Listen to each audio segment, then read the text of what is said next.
അധിക business ഓണേഴ്സും വാട്സപ്പിനെ use ചെയ്യുന്നത് chat ചെയ്യാൻ വേണ്ടിയിട്ട് മാത്രമാണ്.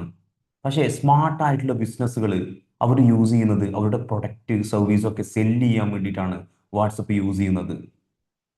നിങ്ങൾ നിങ്ങളുടെ ബിസിനസ്സിൽ വാട്സപ്പിനെ ഏതൊരു രൂപത്തിലാണ് യൂസ് ചെയ്യുന്നത്? നമുക്ക് ഇതെങ്ങനെയാണ് ഒരു സെയിൽസ് മെഷീൻ ആക്കിയിട്ട് മാറ്റാൻ വേണ്ടിയിട്ട് സാധിക്കാം? ലൈക്ക് ഒരു സെയിൽസ് പേഴ്സൺ ആയിട്ട് നിങ്ങൾ റീപ്ലേസ് കാര്യങ്ങളൊക്കെ കൊടുക്കുന്നതിന് പകരമായിട്ട് ഈ കാര്യങ്ങളൊക്കെ ഓട്ടോമേറ്റ് ചെയ്ത് കഴിഞ്ഞാൽ നമുക്ക് ഈ ഒരു കാര്യങ്ങൾ വളരെ ഈസി ആയിട്ട് ചെയ്യാൻ വേണ്ടി സാധിക്കും എന്നുള്ളതാണ്. ഞാൻ എൻ്റെ സ്ക്രീൻ ഒന്ന് ഷെയർ ചെയ്യാൻ നമുക്ക് ജസ്റ്റ് ഒന്ന് ചെക്ക് ചെയ്ത് നോക്കാം.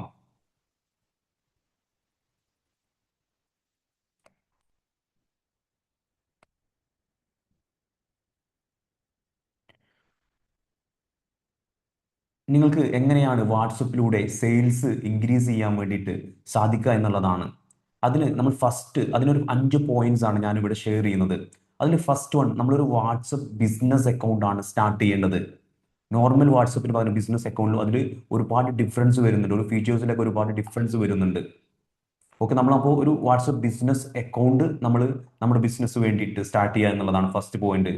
പിന്നെ അതിൽ നമുക്ക് കാറ്റലോഗ് ആഡ് ചെയ്യാം. നമ്മുടെ പ്രൊഡക്റ്റ് അതുപോലെ തന്നെ സർവീസ് ഏതാണെന്നുണ്ടെങ്കിൽ അതിൻ്റെ കാറ്റലോഗ്സ് നമുക്ക് ആഡ് ചെയ്യാൻ വേണ്ടി സാധിക്കും. നമ്മൾ ആ ഒരു പ്രൊഡക്റ്റിൻ്റെ ഇൻഫർമേഷൻസ്, പിക്ചേഴ്സ്, അതുപോലെ തന്നെ അതിൻ്റെ പ്രൈസ്, ഡിസ്ക്രിപ്ഷൻസ് കാര്യങ്ങളൊക്കെ നമുക്ക് ആ കാറ്റലോഗിൽ ആഡ് ചെയ്യാൻ വേണ്ടി സാധിക്കും. അങ്ങനെ ചെയ്തു കഴിഞ്ഞാൽ എന്താ വെച്ചാൽ നമ്മുടെ കസ്റ്റമേഴ്സിന് നമ്മൾ ഏതൊരു പ്രൊഡക്റ്റ് ആണോ സെല്ല് ചെയ്യുന്നത് അത് അവർക്ക് ഈസി ആയിട്ട് പർച്ചേസ് ചെയ്യാൻ വേണ്ടിയിട്ട് സാധിക്കും എന്നുള്ളതാണ്. പിന്നെ നമുക്ക് ഓട്ടോ റീപ്ലേ സെറ്റ് ചെയ്യാൻ വേണ്ടി സാധിക്കും. അതുപോലെ ക്വിക്ക് റീപ്ലേ, അതുപോലെ ഫോളോ അപ്പ് മെസ്സേജസ് കാര്യങ്ങളെല്ലാം.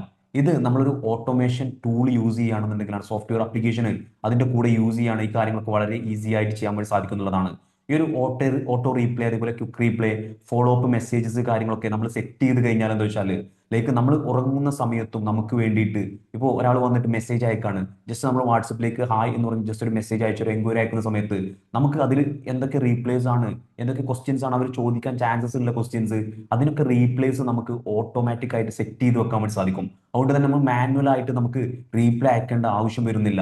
നമ്മളൊരു ലൈഫിൽ വൺ ടൈം സെറ്റ് ചെയ്ത് കഴിഞ്ഞാൽ അത് പിന്നെ നമുക്ക് ലൈഫ് ടൈം അതിന്റെ റീപ്ലേസ് പോയിക്കൊണ്ടിരിക്കും എന്നുള്ളതാണ്. പിന്നീട് അതിന് മാനുവൽ ആയിട്ട് നമുക്കൊരു വർക്കും വരുന്നില്ല. അതുകൊണ്ട് തന്നെ അതുപോലെ തന്നെ quick replace, follow up messages, നമുക്ക് പേയ്മെന്റിന്റെ റിമൈൻഡേഴ്സ് അയക്കാൻ വേണ്ടി പറ്റും. അങ്ങനെ ഡിഫറെന്റ് ആയിട്ടുള്ള ഓപ്ഷൻസ് നമുക്ക് ഇതിൽ ആഡ് ചെയ്യാൻ വേണ്ടി പറ്റും. ലൈക്ക് നമ്മുടെ ഒരു പേയ്മെന്റ് ലിങ്ക് ചോദിക്കുന്ന സമയത്ത് ഇത് ഓട്ടോമാറ്റിക് ആയിട്ട് പേയ്മെന്റ് ലിങ്ക് അയച്ചു കൊടുക്കുന്ന ഒരു സിറ്റുവേഷന് ജസ്റ്റ് നിങ്ങളൊന്ന് ചിന്തിച്ചു നോക്ക്. നിങ്ങളുടെ ബിസിനസ്സിൽ ഈ ഒരു രൂപത്തിൽ നിങ്ങൾ വാട്സപ്പിനെ യൂസ് ചെയ്യുകയാണെന്നുണ്ടെങ്കിൽ ലൈക്ക് നിങ്ങൾക്ക് അതൊരു സെയിൽസ് മെഷീൻ ആക്കിയിട്ട് വാട്സപ്പിനെ നിങ്ങൾക്ക് മാറ്റാൻ വേണ്ടിയിട്ട് സാധിക്കും എന്നുള്ളതാണ്. അതുപോലെ തന്നെ അതൊരു 24/7 365 ഡേയ്സ് നിങ്ങൾക്ക് വേണ്ടിയിട്ട് വർക്ക് ചെയ്യും എന്നുള്ളതാണ്. സോ ജസ്റ്റ് ഈ കാര്യങ്ങളൊക്കെ നമ്മൾ പഠിച്ച് ചെയ്യാൻ വേണ്ടിയിട്ട് തയ്യാറാവുകയാണെന്നുണ്ടെങ്കിൽ നമുക്ക് കറക്റ്റ് ആയിട്ടുള്ള ഒരു ഗൈഡ് ലൈൻ സപ്പോർട്ട് ഉണ്ടെങ്കിലാണ് ഈ കാര്യങ്ങളൊക്കെ ചെയ്യാൻ വേണ്ടി സാധിക്കുക. അതിന് വേണ്ടിയിട്ട് ഞാനൊരു കമ്മ്യൂണിറ്റി ബിൽഡ് ചെയ്തിട്ടുണ്ട്. ഫ്രീഡം ബിസബ് എന്നാണ് കമ്മ്യൂണിറ്റിയുടെ പേര്. നിങ്ങൾക്ക് ഈ ഒരു കമ്മ്യൂണിറ്റിയിലേക്ക് ജോയിൻ ചെയ്യാവുന്നതാണ്. ഇതിൽ ജോയിൻ ചെയ്ത് കഴിഞ്ഞാൽ നിങ്ങൾക്ക് ഈ ഒരു ടെക്നോളജി പരമായിട്ടുള്ള ഒരുപാട് അപ്ഡേറ്റ്സുകൾ നിങ്ങൾക്ക് കിട്ടുന്നുണ്ടാവും. അതുപോലെ കറക്റ്റ് ആയിട്ടുള്ള ഗൈഡ് ലൈൻ, ഓട്ടോമേഷൻസ്, സിസ്റ്റംസ് ഒക്കെ യൂസ് ചെയ്യേണ്ടത് എങ്ങനെയാണ്, കറക്റ്റ് ആയിട്ടുള്ള ഒരു ഗൈഡ് ലൈൻ നിങ്ങൾക്ക് കിട്ടുന്നുണ്ടാവും. ഇതിലൂടെ നിങ്ങൾക്ക് നിങ്ങളുടെ ബിസിനസ്സിനെ സെയിൽസ് ഇൻക്രീസ് ചെയ്യാൻ വേണ്ടിയിട്ടും അതുപോലെ കറക്റ്റ് ആയിട്ടുള്ള സ്ട്രക്ചേർഡ് ആയിട്ടുള്ള ഒരു ബിസിനസ് ആക്കിയിട്ട് മാറ്റാനും നിങ്ങൾക്ക് സാധിക്കുന്നുണ്ടാവും. സോ ജസ്റ്റ് എനിക്കൊരു കമ്മ്യൂണിറ്റിയിൽ ജോയിൻ ചെയ്യാൻ താല്പര്യം ഉണ്ടെന്നുണ്ടെങ്കിൽ കമന്റ് ആയിട്ട് കമ്മ്യൂണിറ്റി എന്ന് കമന്റ് ചെയ്യാവുന്നതാണ്. ഡീറ്റെയിൽസ് ഷെയർ ചെയ്യുന്നുണ്ടാവും.